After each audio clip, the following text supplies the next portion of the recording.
Hey, what is going on, everybody? Welcome back to a video on the 2.5 Hoyles YouTube channel. It's been like 3 or 4 weeks since we've posted anything together or on the hydroponics and stuff. We've been super busy with a ton of stuff, but we're here today talking about our newest member. That kind of just, it happened.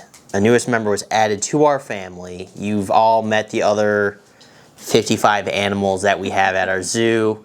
You know, the Boykin Spaniel Strut, the Golden Retriever Mako, the Australian Shepherd of Craziness Hopper, the 2 cats, Witcher and Geralt, and we ended up with another one. His name is Chewie. Chewbacca, Chewie for short. He has actually a kind of a sad story. Alyssa is going to go into detail today about Chewie, and we're going to be probably giving some, I don't know if it'll be a weekly or maybe a monthly update, or at least a couple updates. Monthly seems more realistic. Probably about a monthly update on Chewie. But Alyssa, tell everybody about the story of Chewie. So Chewie is from a breeder or a pet store, kind of depending on how you want to look at it. And so initially he'd be worth a pretty penny, but a doctor somewhere diagnosed him with a heart murmur, and from that diagnosed him with what is called abbreviated as a PDA, which is basically not so much malformation, just essentially a hole in the heart from some of your main vessels that normally after birth can happen in humans too, closes up naturally. Some pets and humans don't have that natural regrowth, I guess. So they were going to euthanize him because fixing a PDA is more expensive than how much he would be worth. Selling to a family. So I and Dakota are a bit of a sucker. I found a couple vets who are willing to help out with some things. So we are going to get him checked out to confirm that's his diagnosis, and then if he is a candidate, we'll go ahead and get him his surgery. It's something that is treatable, not necessarily completely fixable depending on the rest of the heart function. But he is 3 months old, and for something that could be treated or at least mildly improved, and you could otherwise live a fairly normal life, it's a silly way to reason to die. So I basically told Dakota we were going to have a new member of the family for a while, and then we would just get him placed elsewhere, either with my mom or his mom, pretty much, somewhere that he'd get a good life after we fixed him, so we don't get him attached to anybody before surgery, because it is still risky. It's heart surgery.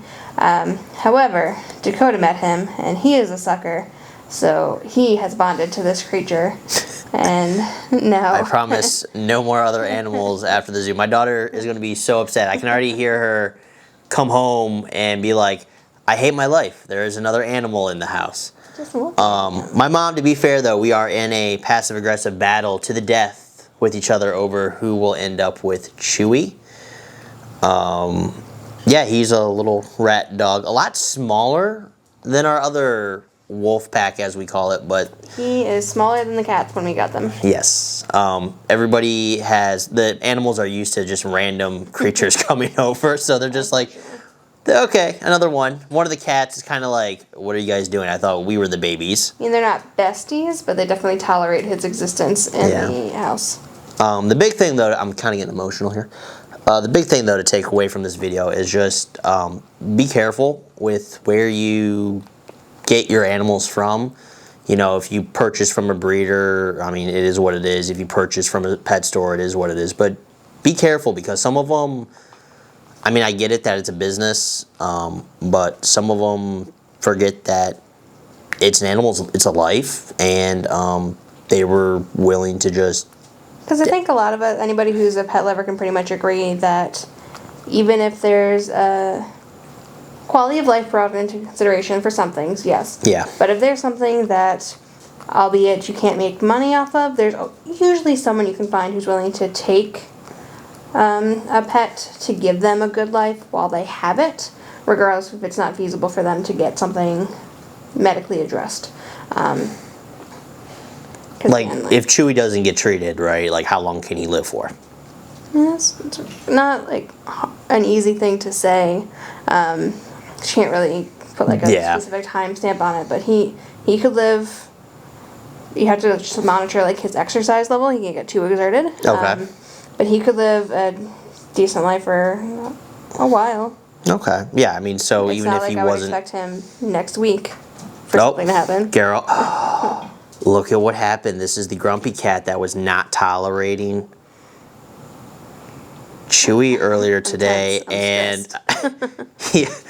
I am the animal lover today. Like, look at them. They're all, like, just, like, fawning over me for affection. Mr. Grumpy Pants over here is becoming an animal activist all... I know. Like, it's just sad. Because, like, I'll be honest.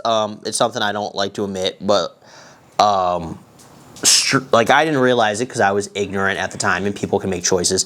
But my Boykin Spaniel, the Golden Retriever, and even the Australian Shepherd, they were purchased from, I didn't realize it at the time, like, puppy mills. And then I found out, like, years later, like, what a puppy mill actually was, and I didn't realize what it was at the time. And I'm like, oh my goodness. And I'm not saying that's where, like, Chewie came from or anything like that, but it's just, it's sad. Like you said, it's unfortunately, animals are property. So you have to do what you can make money for. Sometimes it's just the more financially feasible option. If you can't bring in the money to at least break even with cost, business owners have to make a decision. And we get that, but this was something we could work with. So luckily Dakota, like I said, is a sucker. And so now we have this critter. It was a long con. Like, she was like, what was it? Like, you were like, I was just going to bring him home. I'm like, oh, that's lovely. Bring him home. So, she's like, he's small enough. I was going to see if you just noticed an extra animal running around the house. I'm like, I don't think that's how that works. So I'm in works and getting Chewie scheduled with a cardiologist. They do have those for our animal creatures, if you guys weren't aware of that yet. They're actually, like, certified. Like, apparently there's, like, a board and tests they have to take and stuff like that. Fancy everything you got for humans, they got for pets. So we're kind of getting him seen by a cardiologist to confirm that's his issue, or if it's maybe just a congenital murmur that he may or may not grow out of. Because if he doesn't need surgery, obviously we're not just going to preemptively do that for him. So make sure that's what's going on, and if that's the best option for him, before we go ahead and do anything crazy. But for now, he's part of the pack, he's part of the family. Dakota loves him. He's a rat. He's a rat. He goes on car rides, though. So anyways, that was our introduction to our newest animal. We'll probably do a month update or an update whenever we get some major news about what's going on with him. What's going on, Sassy Pants? Geralt's trying to nibble at me. But yeah, see you guys in the next video. Chewie, say bye. Chewie, I know. My mom actually named him from Star Wars. She doesn't know how to spell Chewie. No, she doesn't. I had to pass her really aggressively, text her the spelling correctly. But anyways, till the next video, see ya, out of here, bye, adios, me voy. I don't think I said that right. No.